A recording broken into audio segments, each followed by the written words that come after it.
Bonsoir à toutes et à tous et bienvenue dans le Club Pancho. J'espère que vous allez bien. On se retrouve ce soir pour une émission, on va dire, un peu spéciale puisque elle prend place la veille d'un rendez-vous européen historique pour l'OGC Nice, la veille d'un huitième de finale de Coupe d'Europe au Sheriff Tiraspol. On se retrouve ce soir accompagné déjà de Jérémy, consultant chez Avantinissa notamment, qui me fait le plaisir d'être dans ce live. Comment ça va, Jérémy?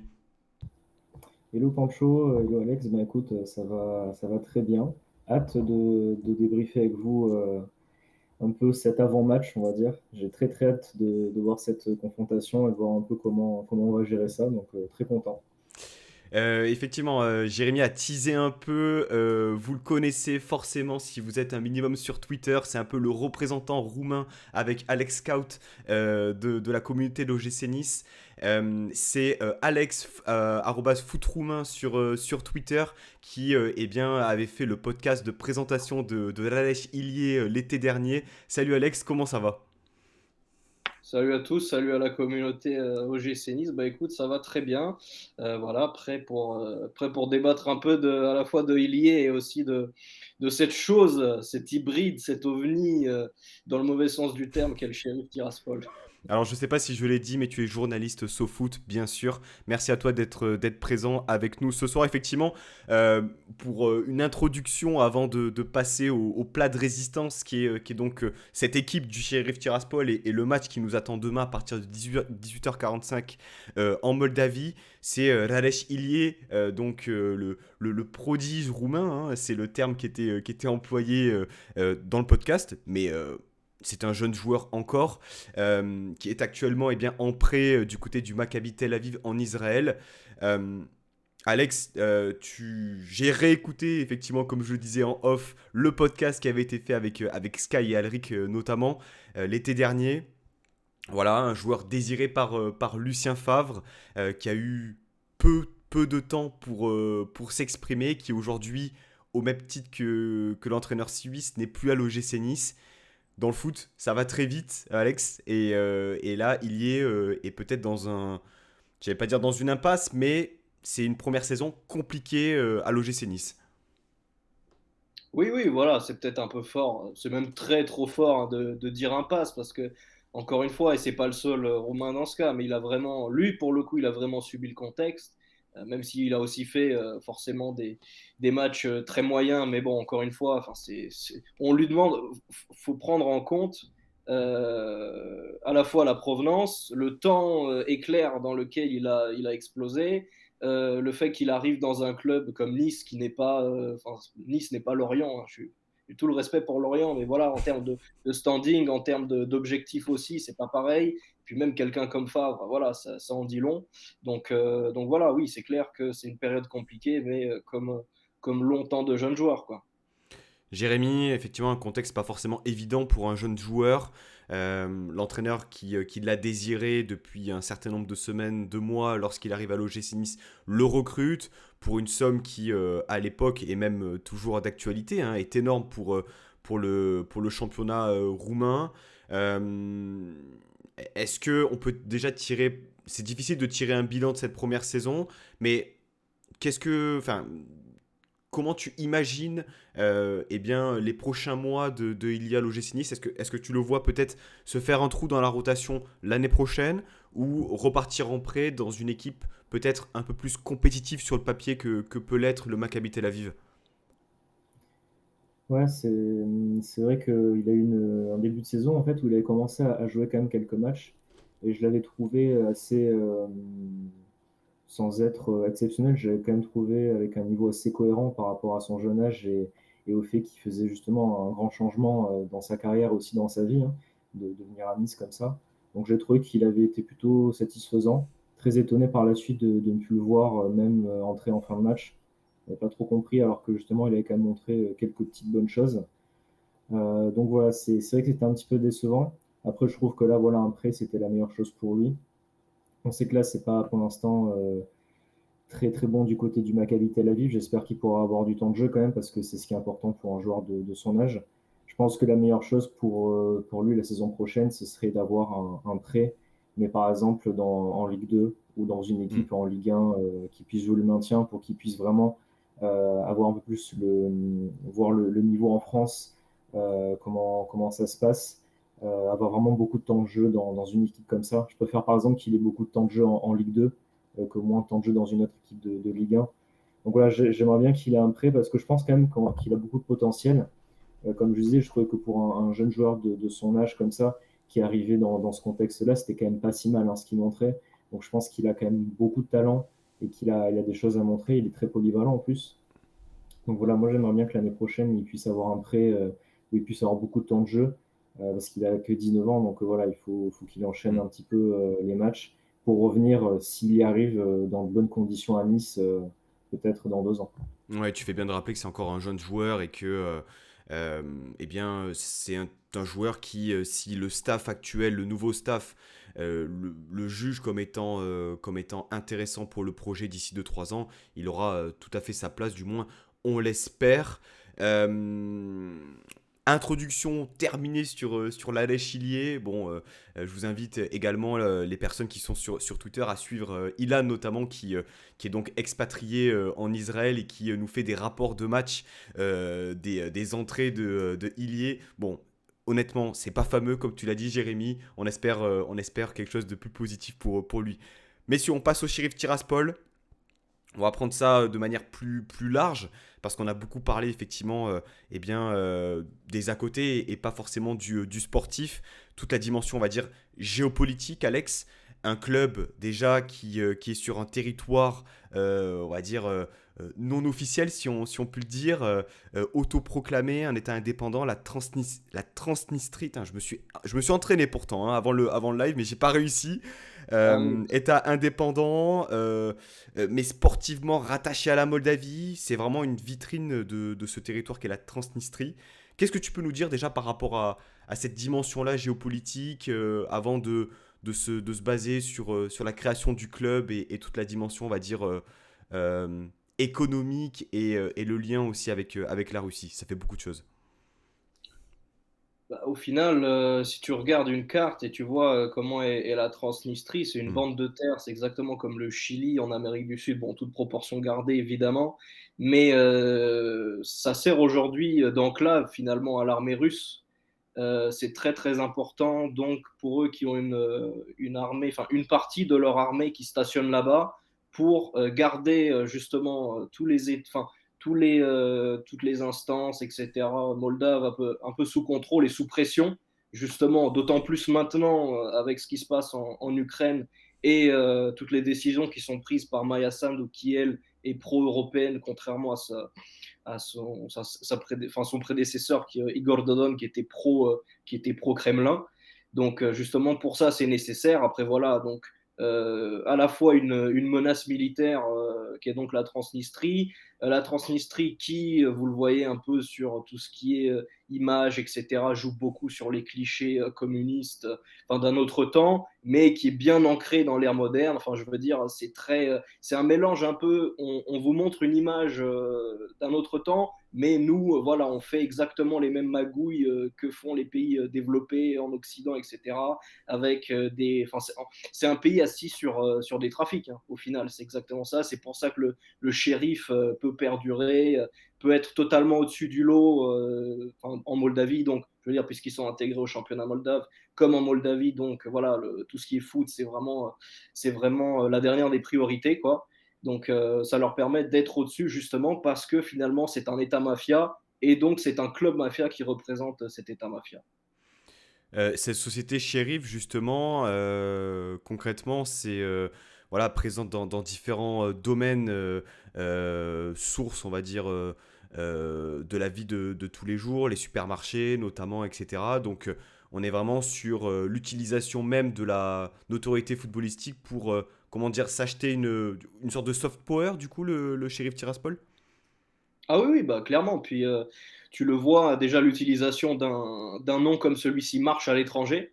Hmm. C'est vraiment l'idée de marque, shérif, un shot de shérif, tout ça, ça marche très bien, ça touche tout de suite. Tu te fais vite remarquer. Et puis c'est clairement une vitrine du régime. Voilà, ils ont réussi. C'est pour ça que aujourd'hui le simple fait qu'on en parle. Alors oui, tu auras toujours des personnes qui, comme moi, vont essayer un peu de relativiser, de dire mais arrêtez que c'est pas du tout une belle histoire, etc. Mais je veux dire, on est tellement peu par rapport à toutes les personnes qui vont dire regardez, oh là là, dans ce football des géants, ça nous fait du bien quand même de voir des clubs issus de petits pays, alors que tu vois, ils sont pas. Je veux dire, ils représentent techniquement la Moldavie, mais ils ne sont pas liés à, tu vois, et c'est juste comme ils sont multi-champions de Moldavie, donc par extension, comme ils ne peuvent pas représenter leur territoire séparatiste, ils doivent être affiliés à une Mm. nation. Mais même eux, au fond, ne voudraient même pas, tu vois, qu'ils aient le petit drapeau Moldavie au moment de. Enfin, tu vois, là, quand il y a un match UEFA, il y a les drapeaux des pays au-dessus à côté Mm. du logo UEFA. Voilà, eux, s'ils pouvaient mettre leur drapeau, ils le feraient tous les jours. Hein. Donc bon, je pense que c'est. Au final, tu as un espèce de. C'est pas, comment dire. C'est pas. J'allais dire un compromis, c'est même pas un compromis parce que personne n'en veut, aucun des camps n'en veut. C'est finalement, c'est pile ce que veulent les instances. Voilà. Mais en termes de politique, tout ça, enfin, rien ne va, quoi. Rien ne va. Parce que ça ne représente pas le championnat moldave, hein. Mm. Même en termes de niveau. Je veux dire, il y a tellement un monde d'écart. Mm. Et par rapport au fondateur, justement, l'un des fondateurs de ce club-là, euh, alors on a lu des choses comme quoi, effectivement, c'était un ancien du KGB, on va dire les forces spéciales russes. Euh, Quelle est la place, justement, de cette personne-là actuellement au sein du shérif Tiraspol? Parce qu'on a parlé de toute la dimension, on va dire, économique liée à l'entreprise, mais il y a aussi ce lien fait avec le KGB et les forces russes. Ouais. Bah, bon, déjà, en fait, ce qui est marrant, tu as dit ancien agent du KGB, mais comme l'a dit Vladimir Poutine, un ancien agent du KGB, ça n'existe pas. Donc voilà, tu es toujours lié de près ou de loin aux services secrets, voilà, toutes ces méthodes de répression et de suppression, en fait, tout simplement.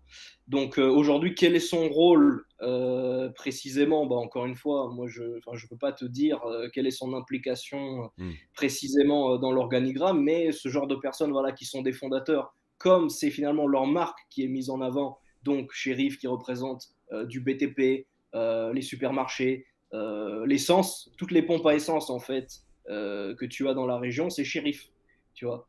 Enfin, si tu y vas un jour d'ailleurs. Il y a aussi de l'alcool. Donc, au final, comme c'est sa vitrine à lui, donc logiquement, il continue de superviser toutes les activités Hmm. footballistiques. Et évidemment, c'est lui qui a financé toutes les espèces d'installations surréalistes, la Star Trek un peu, qui font encore une fois passer le shérif pour un club totalement fantaisiste au milieu du manque d'investissement moldave. Quoi. Jérém, une question, un commentaire par rapport à cette partie-là, on va dire, hors foot, mais qui euh, peut laisser craindre, on l'espère, on espère que la enfin, surtout le match de demain soir se passe dans un contexte, on va dire, favorable, mais c'est quand même intéressant de voir l'impact que peut avoir le football, hein. C'est plus à démontrer maintenant, hein, mais sur on va dire, les pouvoirs de manière générale, quoi. Non, je n'étais pas du tout au courant de tout ça, justement. C'est vrai que je l'apprends un peu à l'occasion de cette double confrontation. Je connaissais la Transnistrie de nom, mais je ne connaissais pas tout ce contexte-là, on va dire.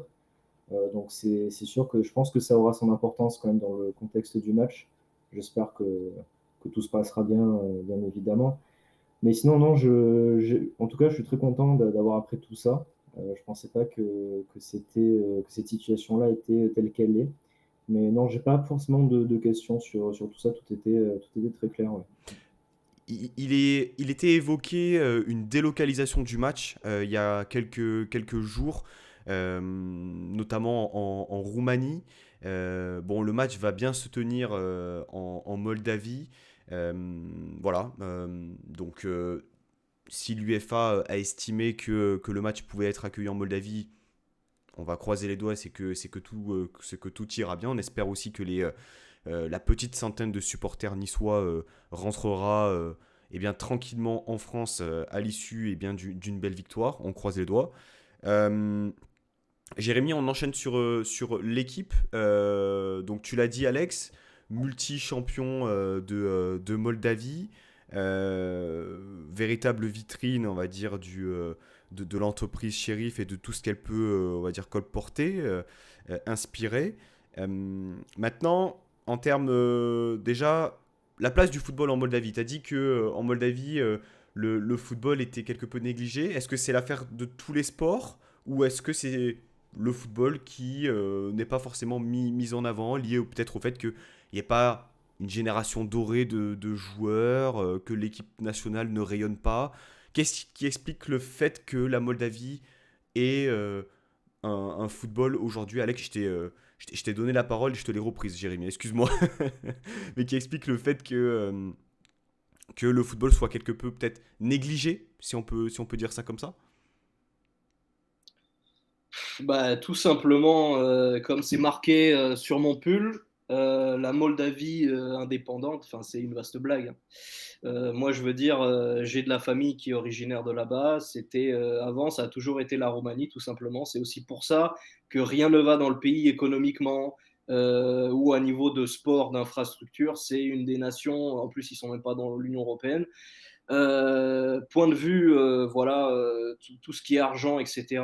Les gens vivent très mal.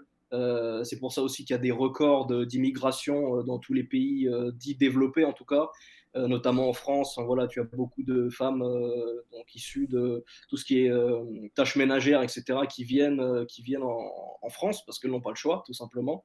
Parfois, elles laissent même leurs enfants au pays en espérant parfois revenir 2, 3 fois par an. Voilà. Donc c'est très compliqué en fait. Aujourd'hui, tu ne peux pas demander à un pays comme ça de privilégier le sport ou quoi que ce soit parce que déjà, il n'y a pas le talent. Ces gens-là, en fait, on les a tout simplement coupés de leurs racines. Donc il y en a aujourd'hui qui ont été aussi à la fois russisés. Tu as aussi le cas des minorités ethniques. Tu as des Turcs orthodoxes plus au sud. Donc c'est très très étrange aujourd'hui ce qu'ils ont réussi à faire de la Moldavie indépendante. Donc après l'éclatement de l'URSS, tu le vois aussi au drapeau. Le drapeau, bah, c'est une copie du drapeau roumain, quoi. Hmm. Et là, si tu veux, moi là j'ai le drapeau roumain, le vrai drapeau roumain avec les armoiries.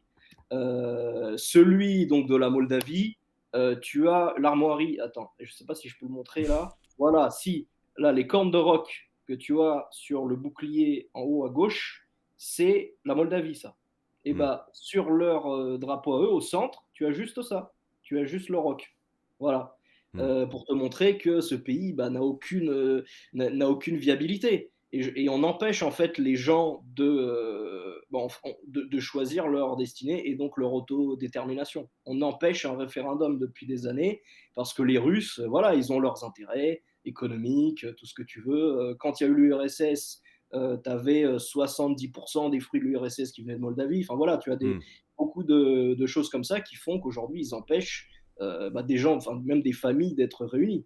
Moi, j'ai des terres à Chisinau, je ne pourrais jamais les récupérer. Ouais, je le sais très bien, donc voilà, c'est comme ça. Hmm. Mais voilà, ça c'est pour un contexte un peu plus grand pour comprendre, enfin pour que les gens comprennent à quel point aujourd'hui le foot c'est vraiment secondaire. Et oui, le niveau est à pleurer. Enfin, là, on a fait un amical de la fraternité en novembre, Roumanie-Moldavie. On a marché sur leur équipe, quoi. Alors qu'on est dans une situation aussi qui est instable. Hmm. Mais il n'y a vraiment pas eu match parce que les talents moldaves, malheureusement, il y en a très peu, quoi. Et puis, déjà, quand ils percent en Roumanie, c'est bien. Voilà. Tu as eu Damashkan qui avait joué aux Pays-Bas un peu, qui avait essayé de percer là-bas, aussi au Torino, mais c'est très compliqué. Hmm. Il part de tellement loin que. Hmm. Jérémy, on passe aux sportifs. Je te laisse embrayer peut-être voilà, eh bien, sur la place, peut-être voilà, dans le championnat moldave du shérif. Ouais, ma première question, en fait, c'était surtout de savoir, parce que c'est vrai que le championnat moldave n'est pas vraiment très connu. Donc on ne peut pas vraiment le comparer à des championnats européens qu'on connaît un peu plus. Mais en termes de comparaison par rapport à d'autres championnats, je pense par exemple au championnat israélien, on a rencontré Maccabi Tel Aviv, le championnat chypriote par exemple. Est-ce qu'il se situe par exemple dans cette catégorie-là ou c'est plus faible ou un petit peu plus haut? Tu le qualifierais comment? Parce que c'est vrai qu'on a, comme tu l'as dit, le Sheriff Tiraspol qui est vraiment qui gagne quasiment tout le temps.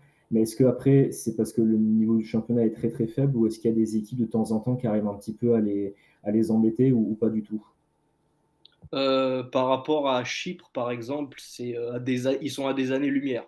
Je pourrais même pas te définir à quel point ils sont loin de Chypre. C'est plus nous qui sommes proches du championnat chypriote d'ailleurs en termes de niveau. Malheureusement, on en est arrivé là, mais voilà, enfin, faut quand même reconnaître que eux sont sur la pente, ont été sur la pente ascendante aussi parce qu'il y a des investissements, il y a une fiscalité qui est différente, mais bref, enfin, voilà.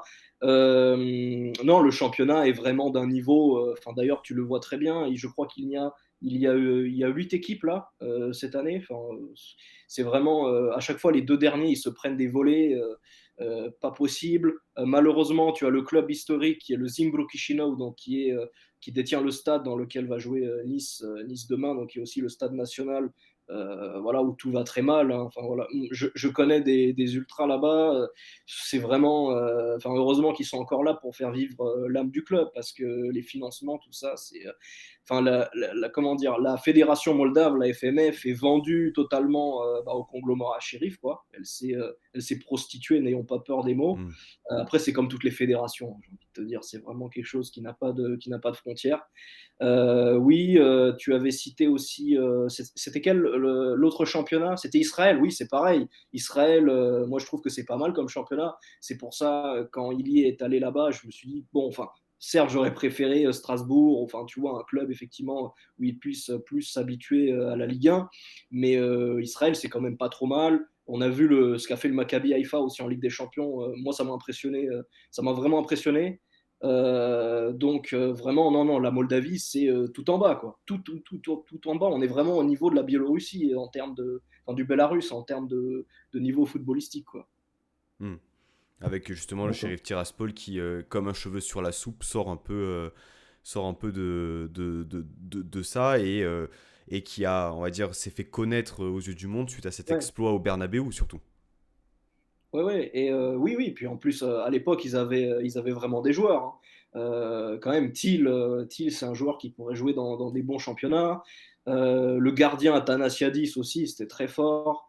Non, non, il y avait quand même des bons éléments. Castagneda aussi, le milieu offensif, très technique. Voilà, aujourd'hui, ils ont quand même plus trop. T'as pas mal de joueurs de vitesse, mais je veux dire, t'as plus enfin, autant de profils que l'an dernier, même si encore une fois, enfin, l'ossature est à peu près, je veux dire, ils ont construit leur équipe de la même façon. Hein. Tu as un rock défensif, là, Kiki, là, qui a joué, je le connais parce que, en fait, quand il y a eu le confinement, on était un peu obligé de regarder le championnat du Bélarus tous.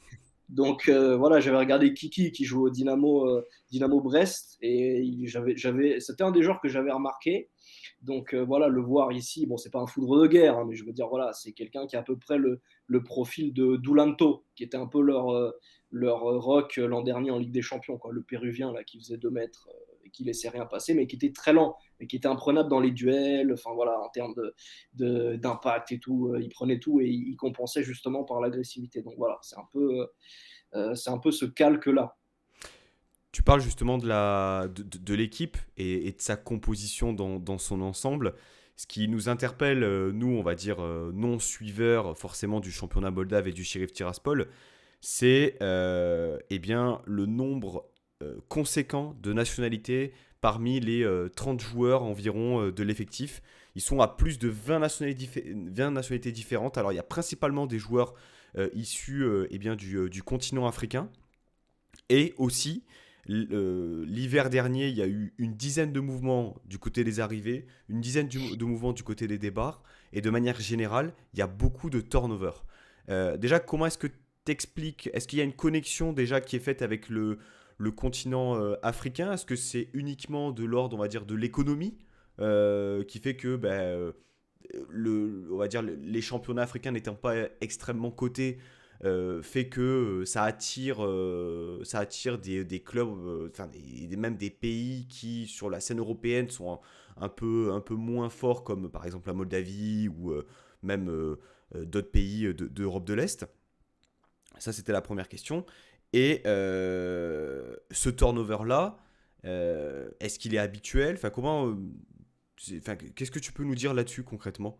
Alors sur le turnover de l'équipe, voilà, moi comme Hmm. je regarde pas leurs matchs en championnat ou etc. Je peux pas t'en dire monts et merveilles. Mais donc sur ce qui est la structure de l'équipe, en réalité, en fait, quand tu prends des joueurs, par exemple, tu prends Kiki, voilà, qui est quand même un joueur qui est au-dessus de la moyenne de toute façon, enfin intrinsèquement au-dessus de la moyenne du championnat moldave, tu t'assures de gagner le titre pendant des années. Si tu prends à chaque fois des joueurs, tu vois, qui évoluent, c'était pareil l'an dernier, ils avaient Momo Yansane là, sur le front de l'attaque, un autre joueur qui avait joué en Biélorussie, enfin, au Bélarus, et c'était exactement pareil. C'est des mecs qui, voilà, sont appâtés à la fois donc par les conditions. Ils savent qu'ils n'auront pas d'énormes libertés, mais enfin, ce qui les intéresse, c'est voilà, de faire une pige de 1, 2, grand maximum, mais un grand maximum 3 ans. Ils savent qu'ils vont être payés parce que dans la région, c'est pas toujours, voilà, c'est pas toujours une assurance ça, d'être payé. Donc, puis en Moldavie, d'autant plus. Donc déjà pour ça, ils savent qu'il y a ces perspectives-là. Tu as aussi, voilà, tu joues l'Europe et donc la Ligue des Champions, en tout cas les tours préliminaires chaque année. Forcément, c'est une exposition.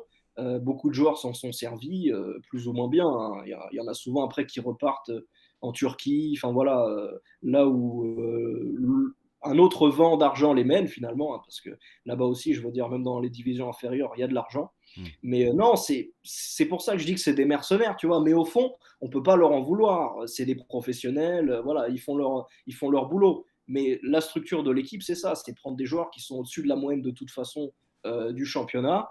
Après, pour le réseau africain, euh, je peux pas te dire quelles personnes ils ont sur place, Hmm. etc. Je sais que c'est pas les seuls à fonctionner de cette manière-là en Europe de l'Est. Et pareil, même en Moldavie, je crois qu'il y a une autre équipe qui fonctionne comme ça. Même dans les pays baltes, tu avais une équipe à un moment, il y avait que des Espagnols. Tu sais pas pourquoi, mais les mecs, ils ont développé un réseau d'Espagnols qui était médiocre, hein, d'ailleurs, mais ils pouvaient se maintenir parce que voilà, c'était des Espagnols niveau D4, enfin D3, D4, et c'était suffisant.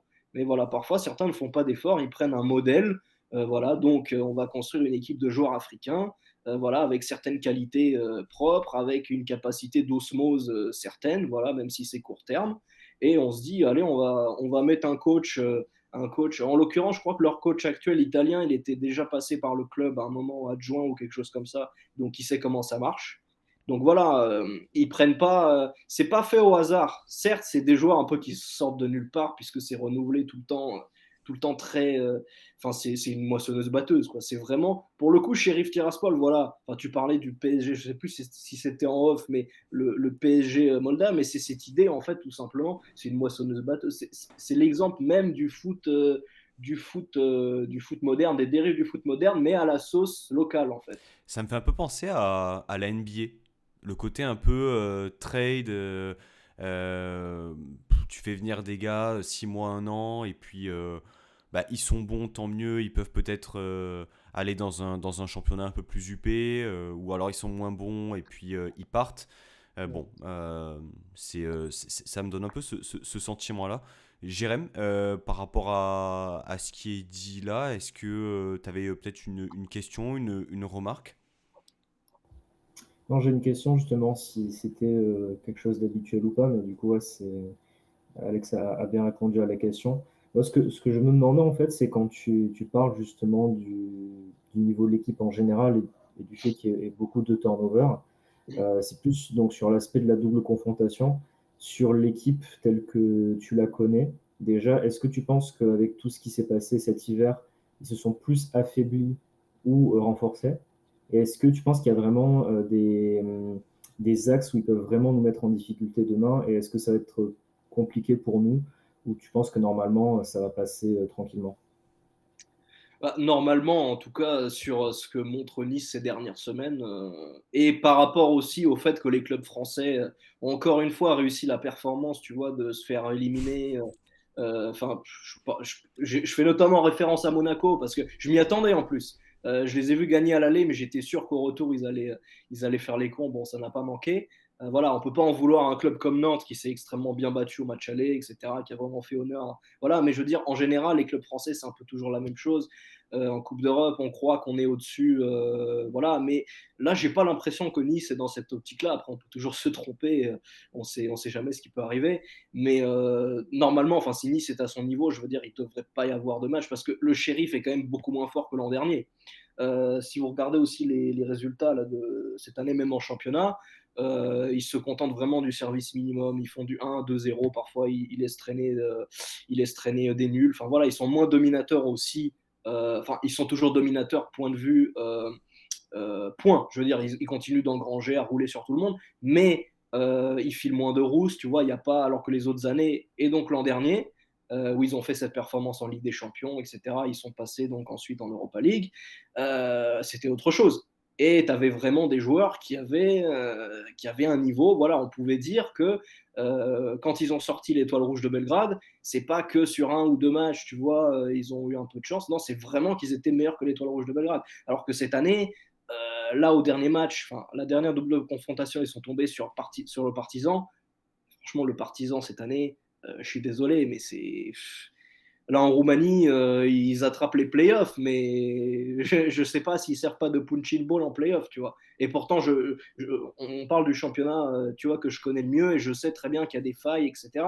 Mais là, Partizan était ridicule contre le Sheriff. D'autant plus qu'ils ont gagné au Mm. match aller en se faisant dominer, mais ils ont gagné et ils n'ont pas réussi à assurer au retour. Donc voilà, après, c'est très simple. Hein. Voilà, c'est grosse défense. Euh, c'est très physique du coup parce que voilà leur profil leur permettent de compenser justement l'écart de niveau par l'intensité qu'ils peuvent mettre voilà tout le côté aussi gratteur de ballon, sinon ça explose très vite en compte parce que c'est des joueurs qui vraiment ont cette explosivité là naturelle. Il y a moins de technique à mon sens que l'an dernier où il y avait des joueurs comme Castagneda que j'ai mentionné, mais aussi comme Kolovos. Kolovos qui est un sacré joueur, mais je n'ai jamais compris sa carrière. Il a filé en D2 turc après. Non, aujourd'hui, tu as vraiment, enfin, t'as Mohamed Diop là, Mm. qui est un joueur intéressant techniquement, Qui a mis un mais doublé hein, contre le Partizan lors du dernier match, il me semble. ouais, Hein. ouais, ouais, ouais, ouais, voilà, t'as Badolo aussi qui a un bon relayeur. Akanbi qui est finisseur plutôt, enfin il a un bon ratio en tout cas, il a un bon ratio, mais non non clairement t'as aussi Atiem Wen, je sais pas s'il va jouer demain, mais lui par exemple au Dynamo Zagreb, il a pas cassé trois pattes à un canard. Hein. Donc c'est vraiment, ils ont pris des joueurs d'un niveau plus relatif que ceux de l'an dernier. Quand je les ai vus cet été un peu en tour préliminaire contre, il y avait Pilsen aussi, bah, ils ont pas tenu la distance. Là aussi, c'était le signe, tu vois, qu'il y avait intrinsèquement, il n'y avait plus les mêmes qualités que l'an passé, quoi. Ok. Il y a des photos qui ont circulé là, du site officiel de l'OGC Nice concernant la pelouse. Alors, je me doute que tu n'es pas un expert. Alors, peut-être que tu jardines chez toi, Alex, hein, mais en tout cas, de la Quand il pelouse. fait beau. Euh, Tu parlais justement de cette dimension physique. Nice risque d'avoir le ballon par rapport à ce qu'on propose depuis un certain nombre de semaines. Par contre, voilà, suivant la qualité de la pelouse, ça risque d'avoir aussi des répercussions sur le football qu'on va essayer Ouais. de mener. Et ça va aussi favoriser les transitions rapides et on va dire les explosions en contre que pourront proposer le Sheriff Tiraspol. Oui, et puis bon après, je suis pas un expert de la pelouse, mais disons que je l'ai vu là en novembre quand on a joué là-bas, où je peux confirmer que voilà, tu as des portions où effectivement le ballon va rouler difficilement, quoi. Donc c'est pas évident. Puis ce genre de pelouse, on les connaît aussi parfois malheureusement en Roumanie. Alors ça s'améliore par endroit, mais tu as encore des clubs qui font n'importe quoi, qui n'entretiennent pas. Et voilà, ce qui se passe donc au stade national à Chisinau, c'est exactement pareil. On va éviter effectivement que Hicham Boudaoui ou que Youssef Attal entre sur la pelouse pour les préserver et éviter une énième blessure. Euh, Jérémy, est-ce que tu aurais quelque chose peut-être à ajouter par rapport à la feuille de route qu'on s'est fixée euh, avant de passer, on va dire, à la dernière partie, plus, on va dire, projection, mais là, dans le concret, avec peut-être une tentative de pronostic.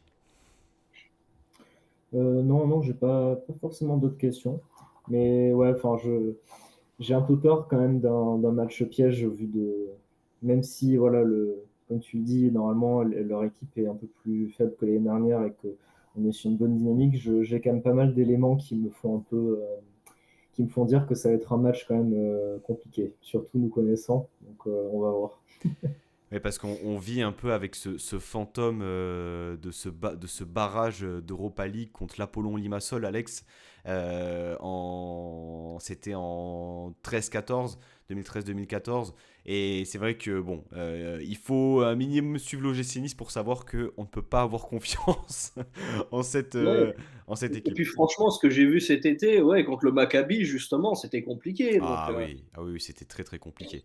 Mais euh, un souffle nouveau règne sur le club, les choses changent positivement sans Lucien Favre et a priori sur le papier on devrait passer et peut-être vivre effectivement déjà une qualification en quart de finale, ce serait extrêmement positif pour le projet et pour l'histoire européenne de l'OGC Nice. Euh, un petit pronostic peut-être pour terminer. Jérémy, je sais que tu m'as l'air tiraillé entre la confiance liée au fait que Alex nous ait, on va dire, présenté le club avec, on va dire, ses failles. Maintenant, on reste au GC Nice et l'ADN du club, comme on aime le rappeler, c'est que voilà, si on gagne pas 3-0 demain soir, même en gagnant 3-0, si je puis dire demain soir, on ne sera pas serein au retour la semaine prochaine. Non, moi j'aimerais bien, bien sûr qu'on gagne. En fait, j'aimerais bien une victoire nette 2-0, 3-0, où tu te dis, bon, bah, on a fait un match, on a fait un bon match, on a quasiment fait ce qu'il fallait pour se qualifier, ce qui te permet après d'avoir le match retour plus simple et te dire que même tu peux faire un petit peu tourner. Mais voilà, j'aimerais bien une victoire 2-0, mais j'ai quand même l'impression que ça va être plus compliqué que ça quand même. Hmm. Je pense que on a quand même aussi une équipe qui en face, un club qui a l'habitude de jouer des compétitions européennes, nous pas forcément. Donc je suis quand même très très méfiant. J'espère une victoire 2-0. Voilà, on va dire Ok. ça. J'ai mis ça sur le Ligue des Aiglons en plus. Mais et voilà, j'espère un petit 2-0 avec un but de Mofi et un but de Thuram. Voilà. Allez, les paris sont lancés. Moi, je vois une victoire de Raccro 1-0. Un but pourri, des occasions en pagaille. Je pense qu'il va y avoir aussi un temps faible, voire peut-être plusieurs, où il va falloir bien les négocier. J'avais une dernière question, Alex. Euh, la ferveur. La ferveur populaire du club en Moldavie. Tu disais, bon, tu l'as dit un peu, on va dire, rapidement. Euh, c'est annoncé quoi? Guichet fermé demain soir? Est-ce qu'il va y avoir une grosse ambiance? Est-ce que on nous réserve quelque chose de comment dirais-je, j'arrive pas à trouver le mot, mais de compliqué à gérer pour les joueurs? j'ai pas suivi l'affluence, mais alors si ça va être compliqué, ça risque d'être quand même rempli parce que voilà, bon, c'est un huitième de finale de Conference League, donc quand même, enfin, sur le principe, la Coupe d'Europe, les gens vont y aller, mais ça sera pas pour supporter le Sheriff, ça sera juste pour aller au stade. Hmm. Mais je pense pas que ça sera plein, justement parce que la situation politique est ce qu'elle est. Aussi parce qu'il y a une défiance qui est énorme justement dans la capitale vis-à-vis du shérif. Donc peut-être qu'il y a une mobilisation demain, je ne sais pas, donc des ultras du Zimbru et du Tachi Akishino qui sont des rivaux qui ne peuvent pas se voir en peinture. Mais peut-être que demain il y aura quelque chose. Voilà, je ne peux pas vous dire. Sinon, je sais parce que je parle en fait avec un ami niçois qui est sur place. Et il m'a dit que donc en parkage, ils ont le droit à des places à 30 balles, donc Ah 30 oui. euros, Hmm. alors que l'entrée pour les autres, c'est 5 euros. Donc voilà, ça c'est un bon exemple de l'illégalité, parce que ça, sur le principe, c'est illégal, c'est n'importe quoi. Je veux dire, normalement, Ça rappelle un déplacement très proche de Nice, non, ça, Jérémy? Monaco. Bon, Nous y ça prenons s'était mal ça. fini pour eux. Peut-être que on peut appeler ça un retour de karma aussi, mais bon. Oui, effectivement, il y avait un problème similaire du côté de Monaco pour éviter qu'il y ait une affluence débordante de Niçois dans la principauté. Mais oui, effectivement, on a vu cette information liée au prix des places totalement délirant et l'écart avec le prix fixé pour les locaux. Si ça peut être un levier supplémentaire pour pouvoir eh bien, gratifier les supporters d'une victoire en Moldavie, c'est tout ce qu'on souhaite à l'OGC Nice. Alex, merci beaucoup pour ces éclairages et toutes ces informations que tu nous as apportées sur le shérif Tiraspol. On espère un peu plus de succès que Raleigh Hillier, hein, quand même. Oui.